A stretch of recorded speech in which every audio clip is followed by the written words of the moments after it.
plan in this lecture is just to follow up on the previous lecture on shortest paths, and we are going to look at a more general problem, that is computing the shortest paths in a graph where you want to compute the shortest paths between all pairs of vertices, right. So, here earlier in the morning we looked at the single source shortest paths algorithm, that is we are given. So, we will set up our input very clearly. We have a graph G, which is, we will work with directed graphs for this lecture. All these things can be applied for undirected graphs, but for the purpose of showing things clearly we will look at directed graphs. And as usual, for every edge we have a weight of the edge WE, which we will assume that it's a positive real number. Again, you can think of it for now as positive integers, but this again works for positive reals. And as has been mentioned in the previous lecture, that if you have negative weight cycles, shortest paths are not even defined. When you have negative weight edges but no negative weight cycles, shortest paths are well defined and can be computed, but Dijkstra's algorithm does not compute them correctly. There is a small thing that works when, if you have all the negative edge weights which are all the negative edge weights that are there in the graph are incident only on the source vertex S from which you are starting the single source shortest path, then Dijkstra's algorithm continues to work, and you can verify this. All the other edges that are present in the graph must be non-negative. They can be either positive or zero weight. Under such circumstances, Dijkstra's algorithm still works, but we will assume for this lecture that the edge weights on this graph, edge weights are always non-negative, right. And what is our goal? We are interested in outputting a matrix which we will call as the all pair shortest paths matrix.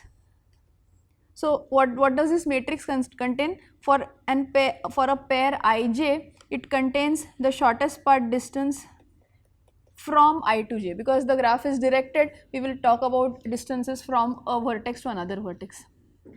And also one would like to know what is a shortest path, right. There can be multiple shortest paths, but at least one candidate path should be output. So, this is also relevant in the single source shortest path setting, but here let us ask, we just want to suppose at the end of the algorithm if you output this distance matrix, it just tells you the distance between from I to j, but you would also like to know, give me a shortest path. How would you store such a representation of the shortest path? One way is to explicitly store all shortest paths, right, but remember that there are n squared pairs for which we are trying to output the distance, and each path, how long can it be in the worst case? Long only in terms of the number of edges, because the distance is already stored, but if you have to represent the path as the actual edges on the path or the intermediate vertices, what is the storage requirement for such a representation? Sorry? Yes. What for a single path, how much space do you require? N, theta of n, because there can be some paths which are of the form V1, V2 up all the way. If it is from V1 to Vn, it could be containing all the vertices or theta n vertices on that path. So therefore, if you explicitly store all paths, your output representation is going to be huge. So therefore, is there a better succinct representation? Even in the single source shortest path, you do not output this for from S to every other vertex, you do not actually output the actual paths. How do you output the representation of the paths? So maybe you recall that there is something called as a previous in the shortest path tree, right. So we will make it a little more clear here. We will say that for every vertex, for every pair, let us say x to y, we know the shortest path distance by going through to the matrix, but we also want to know the shortest path, actual shortest path. So we will store the first edge on the shortest path that we have computed from x to y, right. Now let us say that the first edge was xa, right, that was the first edge, and then the path goes all the way and goes to y. But then how do we actually construct this path? from A to Y, we do not know this path, right? Very good. So now this is recursive. We now know that we have not stored it only for x to y, we have stored it for every pair. So that when you go from x to A, this is the first edge. Now you must take a shortest path from A to Y because of the substructure property that was discussed earlier. The shortest path from A to Y must, the path from A to Y must also be shortest. So maybe you have to, so you will have to look at the first edge from A to Y and then say that x A, and maybe there is B on the first edge is AB, and then you go from B to Y, and as you keep doing this, you have actually constructed the shortest path, right. So what have we done? Then we can also keep another matrix which is of order n squared size again, because it just stores one vertex or the edge, right, the first edge on the path, and that is sufficient for you to construct the path. So whenever somebody asks you, give me that path, you will spend theta of n time in the worst case, or theta of the length of the path for that path, right, between x and y. So this is the representation that we want as the output. Okay, and so from the previous discussion, we already know that there is a very simple way of computing all pair shortest paths under this setting where the graph is, we are working with directed graphs, where the graph is directed and the edge weights are positive. You simply execute Dijkstra's algorithm repeatedly from all the sources, and you can think of each execution filling up one row of this matrix and one row of the other matrix also, the paths matrix also, right. So it's fairly easy, and one can do this in time, which I will say as n times execution of Dijkstra's algorithm.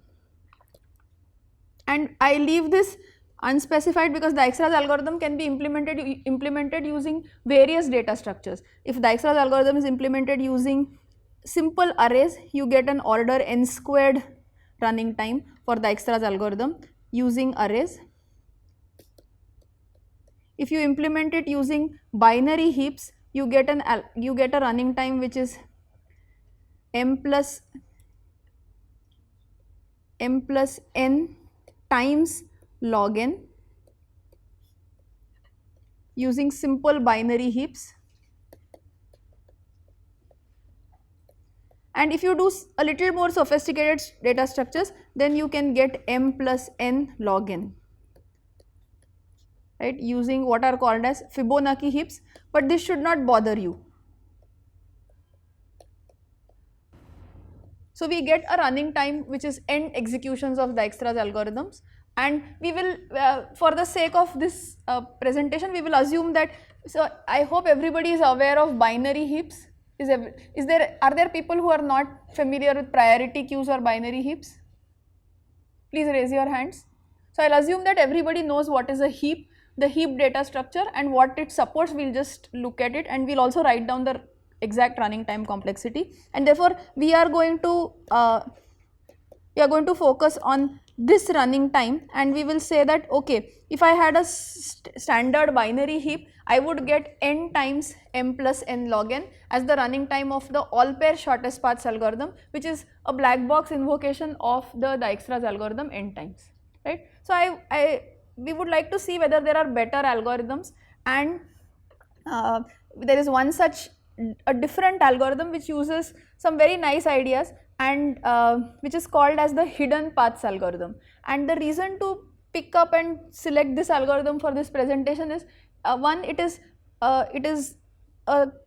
very clever algorithm which makes use only of the Dijkstra's algorithms and the ideas behind it. It doesn't require any sophisticated data structures. It introduces the idea of what is called as an amortized analysis, which very gently, and the final thing is that you will never possibly see this algorithm in your coursework. You will see other all pair shortest paths algorithms like Floyd-Warsaw and others, but this algorithm is possibly slightly out of the way, and hopefully it will show you some different things which will not typically get done in a course, right. Okay, so let us see what all this algorithm uses. So the first thing that we are going to define is what we will call as an optimal edge. So we know that we have the graph GVE, and we have always been using the using the terms n for the number of vertices, m for the number of edges,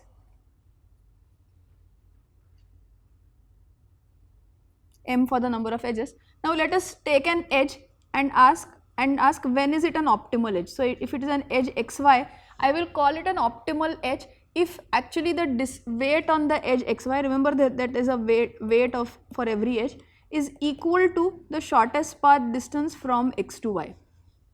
Right? Clearly we don't know this ahead of time. This is what we want to find, what is d of xy. If you find this matrix, you know it at the end of the algorithm, you will know it at the end of the algorithm, is this edge an optimal edge. But we will call such edges as optimal edges, right? And now one can clearly see, and I will put this, I will denote the set E star is equal to the set of optimal edges.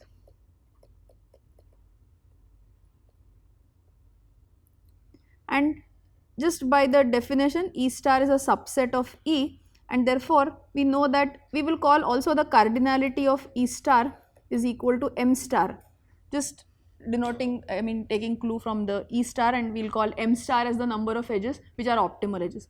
So therefore we know that M star is typically less than M. It could also be M, but it could be also significantly less than M, because there may be very few edges which are optimal edges. So that we understand this notion of E star, let us see, is there an example graph where E star is equal to E, that is every edge is optimal. Okay, so why do you say that it is in a tree? Okay, so in the tree, what is, I mean, is there between every pair, actually there can be either a path or there need not be a path. You are considering a directed tree, I assume, right? Okay, so now there is a unique path between every pair, and that is exactly the shortest path, because there is no other path, and therefore all the edges lie on the shortest path, right? Now similarly, this is already a sparse graph, that is tree itself has few edges, I mean it has n-1 edges, so it is already a sparse graph. And another example is that you can have a very dense graph, but it could be so under the case where all edge weights are the same, you can have actually every edge is an optimal edge, right? So if all the edge weights have the same value, then if you take any edge, or if it is an unweighted graph where you can think of it as a unit edge weighted graph, let us ask this question. So let's say this is the pair xy. What is the shortest path from x to y? It is the edge itself, because as soon as you take a path with multiple edges, you have a path which has weight, which is whatever is the weight on the every edge times the number of edges, right? Therefore every edge is in fact an optimal edge. Therefore you have examples where this M star can actually be equal to M, and therefore this M star need not always be smaller, but in several graphs one can expect that M star need not be equal to M, and M star can be significantly smaller than M, right? Any questions about the set E star? So we do not know what is this set E star when we begin our algorithm, but the goal of this hidden paths algorithm is to come up with a all pair shortest paths algorithm which runs in time, which is, so I will recall Dijkstra's based APSP, and so this APSP term is all pair shortest paths, and I will recall the complexity. We said that it is n times m plus n log n, right? So I will write this term as mn plus n squared times log n. This is the running time of Dijkstra's algorithm based all pair shortest paths algorithm. What we are aiming towards is an algorithm which is m star n plus n squared log n, right? So we may be better in some cases, we may be equal in case of Dijkstra, but we are no worse, right, in terms of the running time.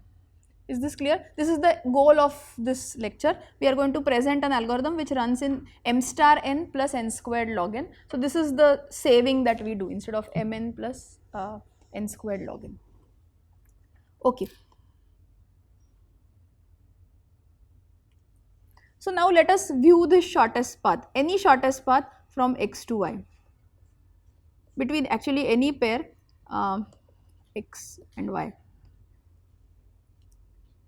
And let us view this shortest path. We know that because of the optimal substructure property of the shortest paths, we have already seen that if you take any pair A, B in this on this shortest path, actually the shortest path from A to B is contained inside this path, right? There cannot be a shorter path. There can be other paths which are of equal weight, but there cannot be a strictly shorter path from A to B. Otherwise, you could have obtained a better path. So in terms of the edges now, so let's look at this path again, and every edge, so I will now label every vertex on this path, so I will call it A1, A2, A3, A4. I pick up any edge on this.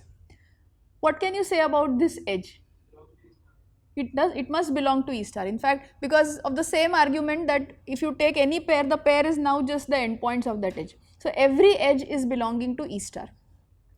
So intuitively what this algorithm tries to say is that Dijkstra's algorithm was taking a shortest path and trying to relax all the edges incident from on that vertex or outgoing from that vertex and make estimates about the tentative distance. So let's say this was S, this was U, then it is going to make estimates for V1, V2, V3.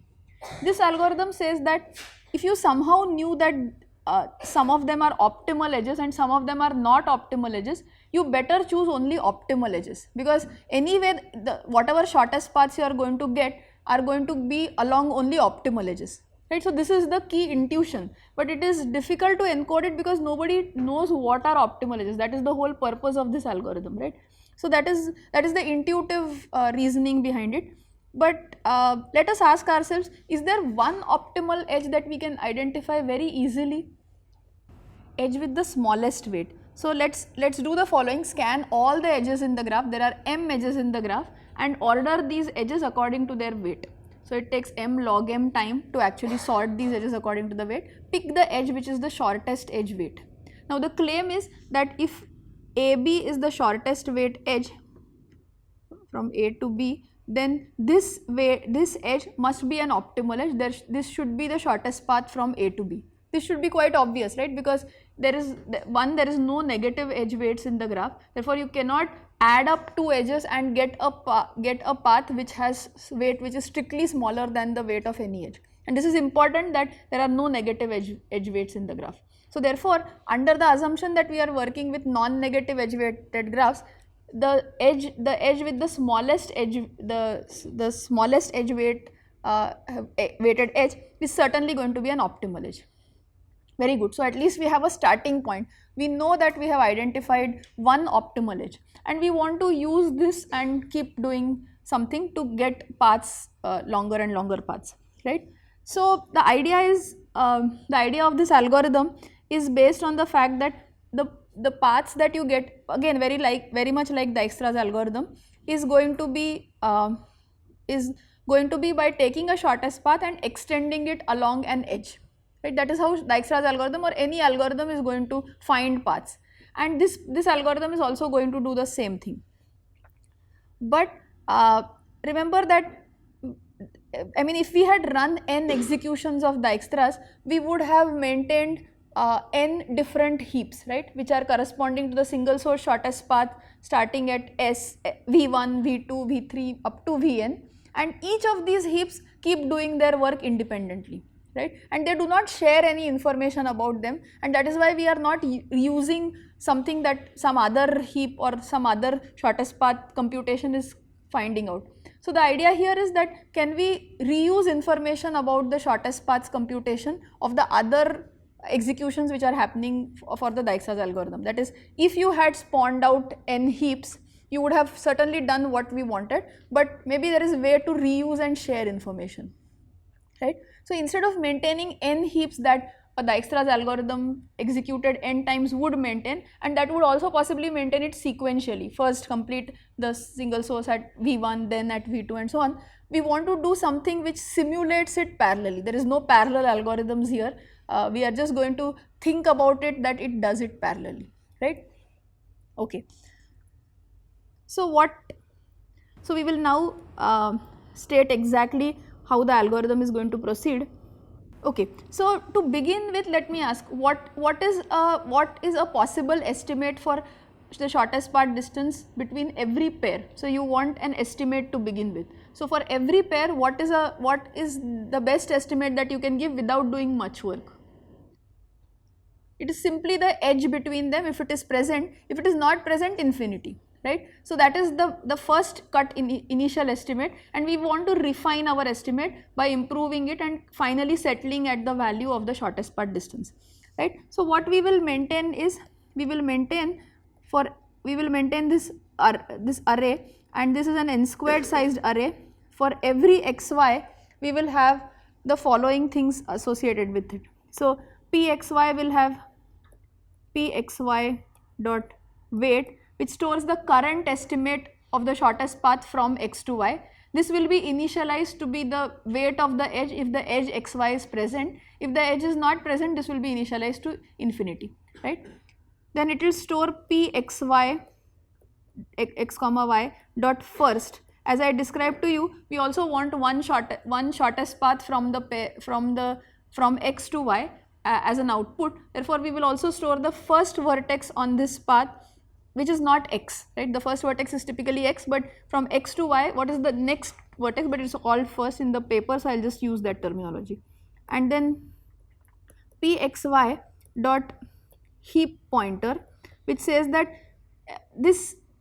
for this pair xy, if there is a path in the heap, so we are going to maintain a heap of paths, and heap which is a priority queue, and we will also store the pointer to that path in the heap, right? So however your implementation of heap is, do not worry about what is the implementation. It could be an array based implementation, it could be a pointer based implementation, and so on.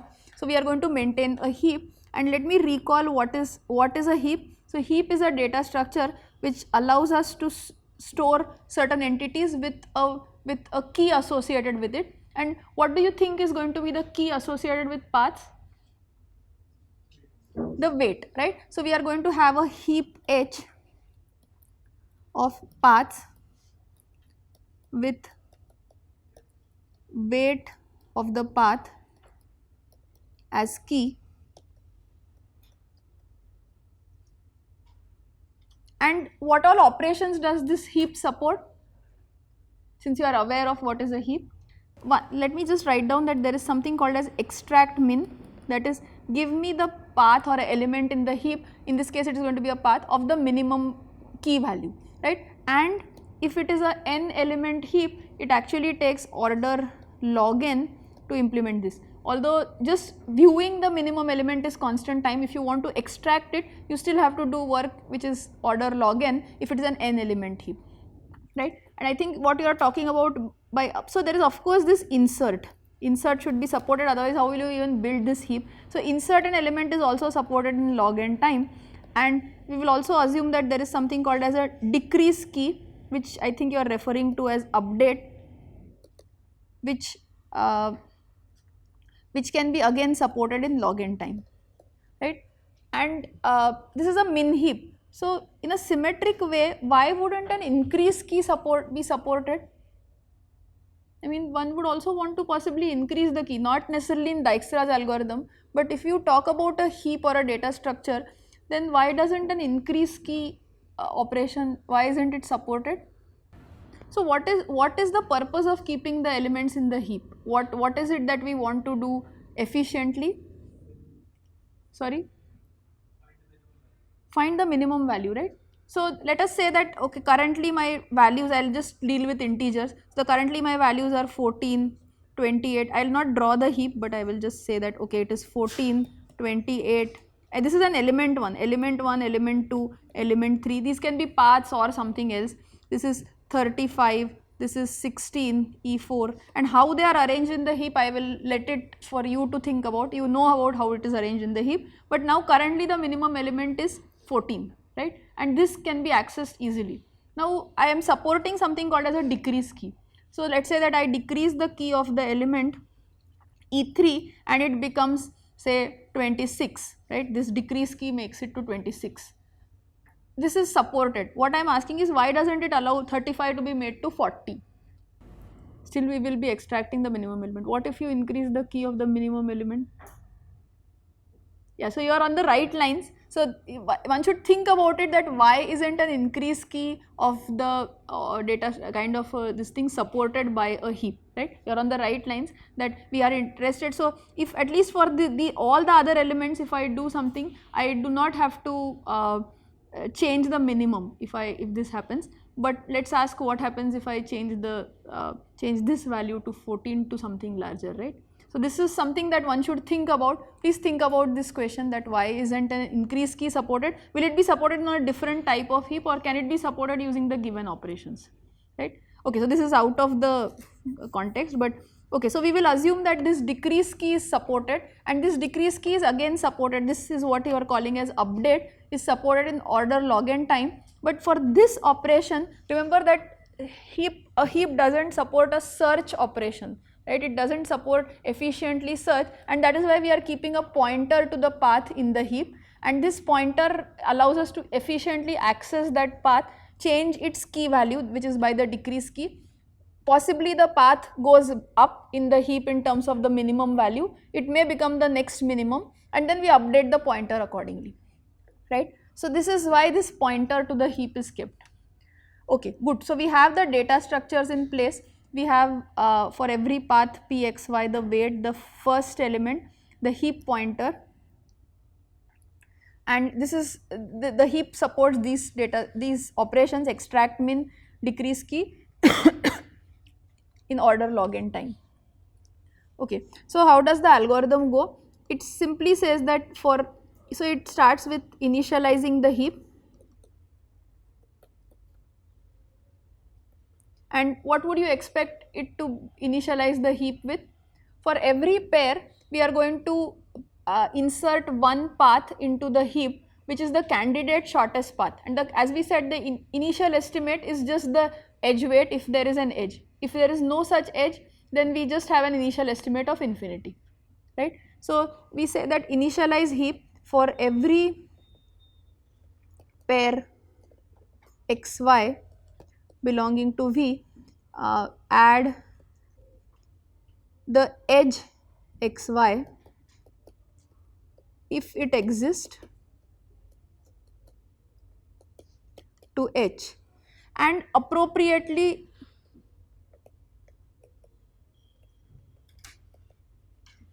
modify pxy. So I will not write each of these, but what does it say? Pxy, you have to change the weight, you have to change the first, and you have to change, there is nothing to change in the first is actually going to be y, because that is the next vertex on that path, and it is y, and the heap pointer is appropriately initialized. So that is what we do for every pair xy, right? And what we are going to say is, now this is the clever part of the algorithm, is while H is not empty,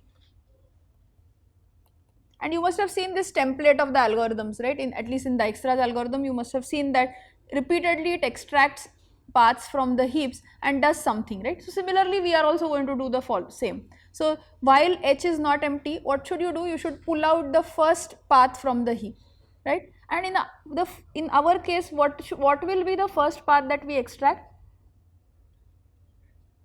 It is in fact our selected edge that we already agreed, that all of us agreed that it is going to be in the E star, or it is going to be an optimal edge. So the first time we extract an edge, we actually extract an optimal path, right?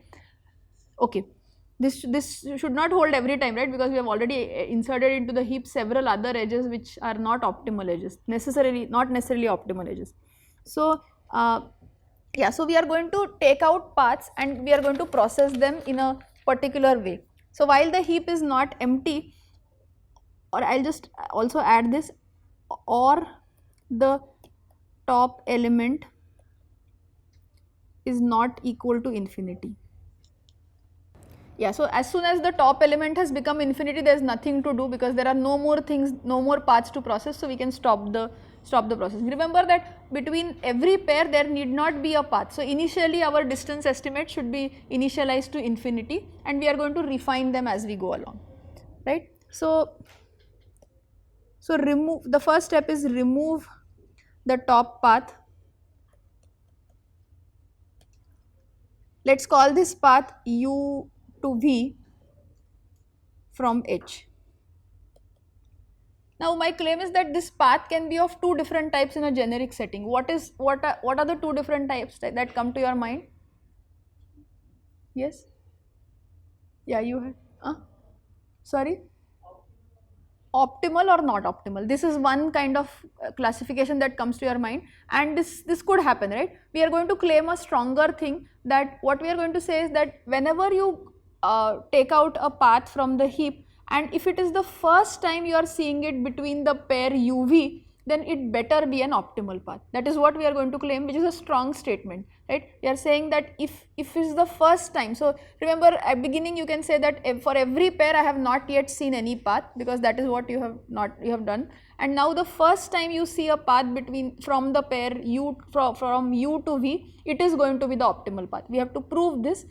But this is certainly true for the first edge, right? The first edge we pick out, if it is from A to B, it is the optimal edge from A to B, right? So we remove this path, but now that classification that and because this fact that whether it is an optimal path or not is something that this algorithm cannot immediately tell here. It can be proved, but it cannot distinguish between that case here. So I cannot say if it is an optimal path, do something. If it is not an optimal path, do something. I have to look at the structure of the path and say something else, right? So I will just make a very simple classification. Is this path a single edge or is this path a non-trivial path? That is very easy to identify from the path itself, because we have already stored what is first. If first happens to be the endpoint, then it is a single edge. If not, it is a non-trivial path, right? So I will just distinguish between two cases. If UV is an edge, then I will claim that add UV to, and this is the claim. I mean, I am not asking is it an optimal path. I am saying that I will prove to you that this is an optimal edge. If UV is an edge, add UV to, okay, so I have not defined this EV star. So so these are the data structures that we maintained. We have one more additional data structure. So for every vertex, we are going to store for that vertex the incoming edges that are optimal edges that our algorithm has discovered. So to begin with, this set will be called as EV star, right? So what does EV star say? EV star is the set of edges which are optimal edges, which are incoming into V, which our algorithm will discover in the course of its execution. And so to begin with, what should EV star be initialized to?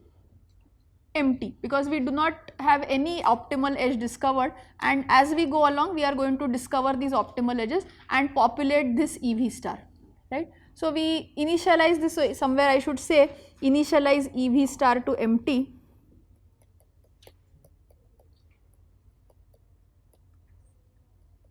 for all V, right? So this is one initialization step, and my claim is that if I discover an edge UV, I will claim that it is an optimal edge. I will prove this, and I will already add it to EV star, right? And then what I will do is what exactly Dijkstra's algorithm does. For every W belonging to the vertex set V, I will do what we wrote as relax, but I will just write this as update UVW, and I will write this procedure update, right? So this update is very simple. It just says that it has identified this edge UV. We have claimed that this is an optimal edge. Now for every W, it is going to simply look at the current. I mean, for every W there need not be an edge. Maybe that you currently have some estimate in PVW. We are going to check whether UV plus VW estimate is better than the current estimate. If it is better, then update that estimate. When I say update that estimate, you will change the weight, you will change the first. What will you change the first to? In this case, if I do an update to V, because V is now going to be the immediate vertex on the path, and then appropriately I will change the heap pointer, right? So this is what update does. We can write down the update exact details, but that is not very important. All of us understand what update does, right? So now what case is left? If UV is an edge, we have told how to process it. what is the case that is left? If UV is not an edge, that is it is a non-trivial path, right? So if UV is not an edge, so actually this will happen irrespective of whether it is an edge or not. So this that is it, we will not go into this, we will not check if UV is not an edge. This will happen irrespective of whether it is an edge or whether it is a path. For the edges we have processed things separately. For the rest of the things, for every other path, so what we will do is for all T such that TU belongs to EU star, you want to do update TUV, right?